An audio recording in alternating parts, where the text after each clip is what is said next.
Alright Raptors fans, buckle up. We've got a ton of crucial information to dive into regarding some major decisions that the Toronto Raptors front office is facing right now. These decisions could have massive consequences for the team's future and their ability to compete in the upcoming season. But before we get into the details, if you haven't already, make sure to subscribe to the channel and turn on notifications. We've got breaking updates, in-depth analyses, and plenty more Raptors content coming your way, and you won't want to miss any of it. Okay, now let's get into it.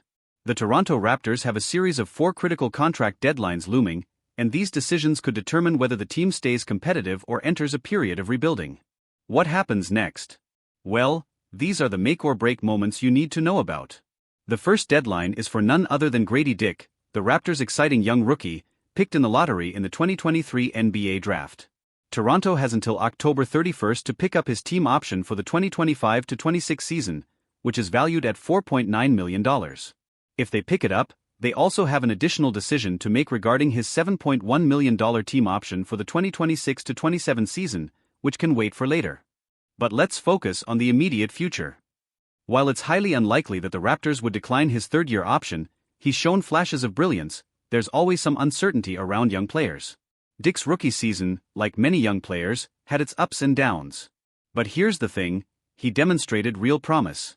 The kind of promise that suggests he could be a cornerstone for the Raptors' future.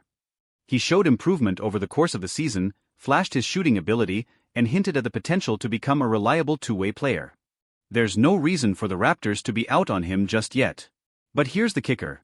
Could the Raptors be evaluating whether they want to fully commit to Grady Dick, knowing they might need to invest even more in him in future seasons? How much will they bank on his development over the next 2 years? It's a big decision, and you can bet the front office is weighing their options carefully. Next, we have Ochai Agbaji. This young wing was acquired last season in a trade that sent some of the Raptors' draft capital to the Utah Jazz. The Raptors have until October 31st to pick up his fourth-year option for the 2025-26 season, which will be worth $6.4 million. This decision is much trickier. While Agbaji was a 14th overall pick in the 2022 NBA Draft, his performance has been inconsistent. He's shown glimpses of solid play, but the Raptors need to decide if those flashes are enough to commit to him long-term. If they do pick up the option, Agbaji would become a restricted free agent in 2026, meaning the Raptors would retain matching rights to any offers he gets.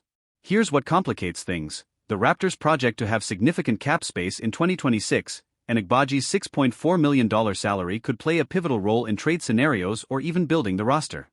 Picking up his option is relatively low risk, but is it worth tying up cap space for a player who may not have fully proven himself yet?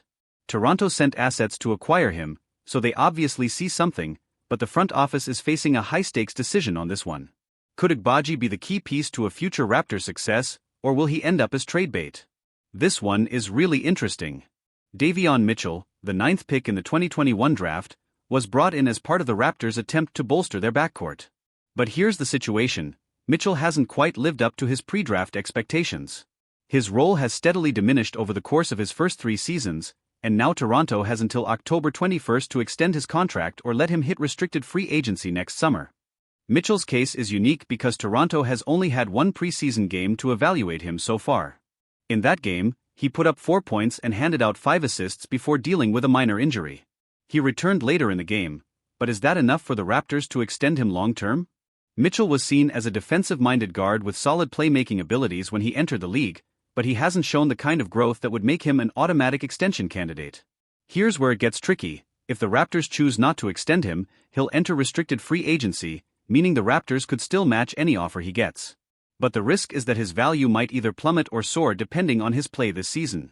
It's a roll of the dice, and Raptors management has to make a decision very soon. Finally, we have Bruno Fernando. He was signed by the Raptors on a 1-year, non-guaranteed deal worth $2.4 million. The Raptors have until the start of the regular season to decide whether to guarantee his contract for the 2024-25 season. Fernando was picked up after being waived by the Atlanta Hawks this summer, and the Raptors saw an opportunity to add some frontcourt depth. With Jakob Poeltl and Kelly Olynyk being the main options at center, Fernando could play a valuable role off the bench. However, the Raptors have other options. They could convert Fernando to a two-way deal, meaning they could still keep him around without committing fully to his salary. This is an important decision for Toronto, as the frontcourt depth thins out quickly after their main rotation players. Fernando's energy, defense, and rebounding could be key in certain matchups, but are the Raptors willing to guarantee his contract for the entire season? This is a decision that could be made in the coming days, and it's one that will definitely impact the team's roster flexibility. So there you have it, Raptors fans, 4 massive decisions coming up that could shape the future of this team for years to come. What do you think? Should the Raptors commit to these young players and invest in their development, or is it time to make some tough cuts and focus on building a roster that can compete right now? Let me know your thoughts in the comments below. And remember, if you're not subscribed yet, hit that subscribe button and turn on notifications so you don't miss any Raptors updates. The next few weeks are going to be huge for this franchise, and you'll want to be here to catch all the action. Thanks for watching, and I'll see you in the next video.